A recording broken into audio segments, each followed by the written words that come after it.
तो अब तुर्की और अजरबैजान को भारत से टकराने के अंजाम का असली अनुभव होने वाला है, क्योंकि अब भारत की ओर से इन दोनों देशों के खिलाफ बहुत सख्त और बिल्कुल स्पष्ट कार्रवाई की जा रही है। भारत के द्वारा दोनों देशों को लेकर एक के बाद एक मजबूत और ठोस कदम उठाए जा रहे हैं। अब तक भारत की ओर से तुर्की को पहला बड़ा झटका पहले ही दिया जा चुका था, लेकिन अब भारत ने दूसरा और उससे भी बड़ा झटका तुर्की को दे दिया है। आज ही की खबर सामने आई है जिसमें यह साफ बताया जा रहा है कि भारत ने तुर्की के साथ हवाई सेवाओं के मामले में जो भी संपर्क था वह पूरी तरह से बंद कर दिया है। जबकि कुछ सप्ताह पहले ही भारत ने तुर्की को बड़ा झटका देते हुए उनकी एयरलाइन से जुड़ी ग्राउंड हैंडलिंग वाली कंपनी को भारत से बाहर कर दिया था। वहीं दूसरी तरफ अजरबैजान की मीडिया खुद इस बात को खुले तौर पर मान रही है कि भारत ने उनके देश को बहुत बड़ा नुकसान पहुंचाया है। लेकिन अजरबैजान शायद यह नहीं समझ पाया कि यह तो अभी शुरुआत भर थी, क्योंकि भारत बिना कोई हथियार उठाए ही अजरबैजान को पूरी तरह से कमजोर करने की योजना बना चुका है, और इसके साथ साथ तुर्की और पाकिस्तान दोनों को भी भारत की इस रणनीति से बहुत नुकसान होने वाला है। हालांकि अब सवाल यह उठता है कि जब इतनी सारी चीजें पहले से हो रही थीं, तब भारत ने तुर्की की एयरलाइन के साथ अपना संबंध अचानक से पूरी तरह क्यों तोड़ दिया। इस पूरे मामले को और आगे की स्थिति को समझने से पहले आपसे एक छोटा सा अनुरोध है कि इस वीडियो को एक लाइक जरूर कर दें और चैनल को सब्सक्राइब भी कर लें, क्योंकि यह आपके लिए केवल एक पल का काम है, लेकिन इससे हमें बहुत बड़ी मदद मिलती है। अगर हम हाल के समय की बात करें तो तुर्की और अजरबैजान ने पूरी दुनिया के सामने आकर पाकिस्तान जैसे आतंकवाद फैलाने वाले देश का समर्थन किया और भारत के खिलाफ बहुत खराब बातें भी कहीं। इसी वजह से भारत ने इन दोनों देशों के खिलाफ एक के बाद एक दबाव बनाने वाले और सख्त कदम उठाने शुरू कर दिए हैं। अगर आप इस नक्शे को ध्यान से देखें तो यहां भारत है और भारत से बहुत दूर पर तुर्की और अजरबैजान मौजूद हैं। इस दृश्य से आप साफ साफ देख सकते हैं कि भारत का एक करीबी मित्र देश आर्मेनिया भी इन दोनों के बीच में स्थित है। असल में अगर हम गहराई से देखें तो भारत ने आर्मेनिया से दोस्ती इसलिए बढ़ाई है ताकि तुर्की और अजरबैजान जैसे देशों को हर दिशा से घेरा जा सके और इन्हें भारत के नियंत्रण में लाया जा सके।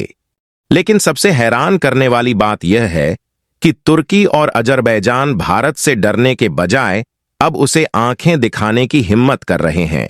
ऐसे में भारत भी अब इन दोनों को अपने जाल में फंसाने के लिए एक के बाद एक बहुत सोच समझकर चालें चल रहा है। हाल ही में भारत ने तुर्की और अजरबैजान के खिलाफ जो कड़े कदम उठाए हैं वे तो अलग बात है, लेकिन अब जो नया कदम उठाया गया है वह तुर्की और अजरबैजान दोनों को अंदर से हिला देने वाला है।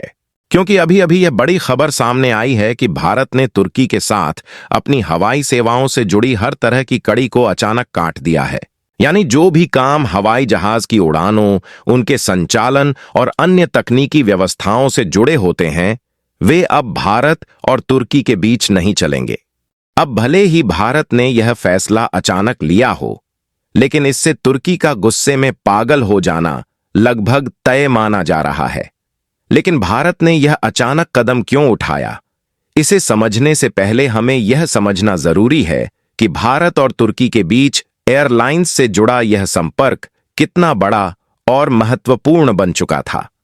अगर हम ध्यान से देखें तो भारत और तुर्की के बीच हवाई यातायात बहुत ही बड़े स्तर पर हो रहा था, क्योंकि एयर इंडिया और तुर्की की टर्किश एयरलाइन दोनों देश की सबसे बड़ी हवाई सेवाएं चला रही थीं और दिल्ली, मुंबई से लेकर तुर्की के इस्तांबुल तक सीधी उड़ानें संचालित की जा रही थीं। ऐसे में टर्किश एयरलाइन भारत में बहुत मजबूत नेटवर्क बना चुकी थी, क्योंकि यह एयरलाइन भारत से यूरोप जाने वाले यात्रियों को सेवा देती थी। और यह टर्किश एयरलाइन भारत में कितने बड़े स्तर पर काम कर रही थी, इसका अंदाजा इसी बात से लगाया जा सकता है कि यह कंपनी दिल्ली और मुंबई से इस्तांबुल के लिए हर सप्ताह लगभग 14 बार हवाई उड़ानें चलाती थी। इन उड़ानों में बोइंग 77 जैसे बहुत ही बड़े विमान इस्तेमाल किए जाते थे, जिनमें करीब 400 लोगों को एक साथ बैठाया जा सकता था। अब आप सोचकर देखिए कि जो यात्री टर्किश एयरलाइन का उपयोग करते हैं, उनमें से ज्यादातर लोग तुर्की की ही यात्रा पर जाते हैं।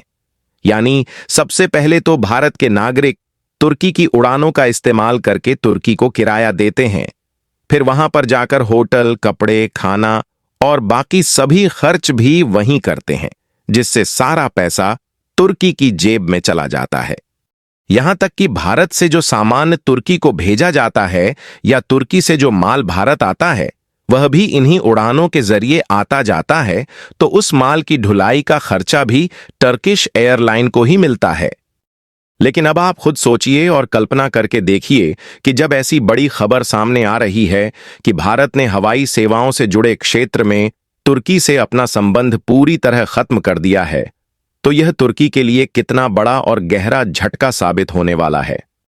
फिलहाल आइए अब हम यह समझते हैं कि आखिरकार भारत ने तुर्की के साथ जो एयर कनेक्शन था, उसे अचानक क्यों तोड़ दिया और इसके पीछे की वजह क्या है। तो देखिए, इसका सबसे पहला और बड़ा कारण यह है कि कुछ ही समय पहले तुर्की ने उस समय पाकिस्तान की बहुत बड़ी सहायता की थी, जब भारत ने ऑपरेशन सिंदूर नाम का सैन्य अभियान शुरू किया था। और यही नहीं, पाकिस्तान की इस मदद में तुर्की की हवाई सेवाओं से जुड़ी इंडस्ट्री का भी साफ तौर पर योगदान देखा गया था। इसी कारण पिछले महीने भारत सरकार की तरफ से सबसे पहले तुर्की की जो सेल्बी एविएशन नाम की कंपनी थी, जो भारत के बहुत से एयरपोर्ट्स पर जमीन पर विमान के संचालन से जुड़े कामों को संभाल रही थी, उसका सुरक्षा मंजूरी का लाइसेंस रद्द कर दिया गया। इसके बाद इस कंपनी को भारत के सभी हवाई अड्डों से बाहर का रास्ता दिखा दिया गया।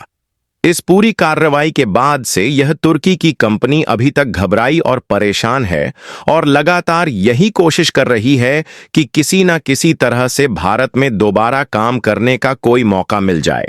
भारत द्वारा एविएशन क्षेत्र में तुर्की के खिलाफ उठाया गया यह पहला सख्त और बड़ा फैसला था। लेकिन यह मामला अभी पूरी तरह शांत भी नहीं हुआ था कि उसी बीच आज देर रात एक और बड़ी खबर लोगों की चर्चा का विषय बन गई कि भारत में तुर्की एयरलाइंस के एक विमान के अंदर ऐसे खतरनाक सामान पाए गए हैं जिन्हें डेंजरस गुड्स कहा जाता है। आप यह जानकर चौंक जाएंगे कि जो खतरनाक चीजें मिलीं, वे कोई मामूली नहीं थीं, बल्कि उनमें विस्फोटक पदार्थ यानी बम बनाने में इस्तेमाल होने वाली वस्तुएं भी शामिल थीं। और ऐसा मामला सिर्फ एक विमान में नहीं, बल्कि पूरे 4 हवाई जहाजों में पाया गया। यह पूरी घटना सामने आने के बाद भारत की हवाई सुरक्षा एजेंसी DGCA ने तुर्की को साफ चेतावनी दे दी है कि आगे से सभी नियमों और तय किए गए मानकों का ठीक तरह से पालन किया जाए। लेकिन भारत इस बात को अच्छे से जानता है कि तुर्की की यह हरकत शायद आखिरी नहीं है और आगे भी वे ऐसी ही गलतियां दोहरा सकते हैं। इसी वजह से एक तरफ तो भारत ने तुर्की को सख्त चेतावनी दे दी है कि वह अब बहुत सावधानी से काम करे, लेकिन दूसरी तरफ भारत सरकार ने इस गैर जिम्मेदाराना और चालाकी से भरी गलती के कारण तुर्की से हवाई क्षेत्र में सभी प्रकार के संबंध खत्म करने का निर्णय भी ले लिया है।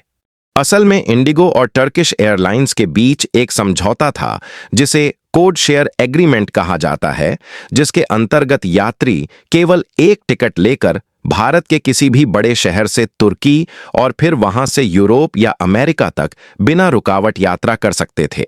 इसके लिए इंडिगो ने टर्किश एयरलाइंस से बोइंग 777 नाम का विमान किराए पर लिया हुआ था। लेकिन अब जो जानकारी सामने आ रही है, उसके अनुसार यह समझौता 31 अगस्त 2025 के बाद पूरी तरह खत्म कर दिया जाएगा। यानी उसके बाद इंडिगो एयरलाइंस और टर्किश एयरलाइंस के बीच ऐसा कोई भी हवाई संपर्क या व्यापारिक समझौता नहीं रहेगा। इतना ही नहीं, टर्किश एयरलाइंस भारत में अपनी पहुंच को और भी बढ़ाने का सपना देख रही थी और कोलकाता, हैदराबाद, बेंगलुरु और चेन्नई जैसे शहरों से अपनी सेवाएं शुरू करने की योजना बना रही थी। इसके लिए वह भारत सरकार से बार बार अनुमति मांग रही थी, लेकिन तुर्की की पिछली हरकतों को देखते हुए भारत सरकार अब इनके साथ कोई भी नया समझौता करने को तैयार नहीं है।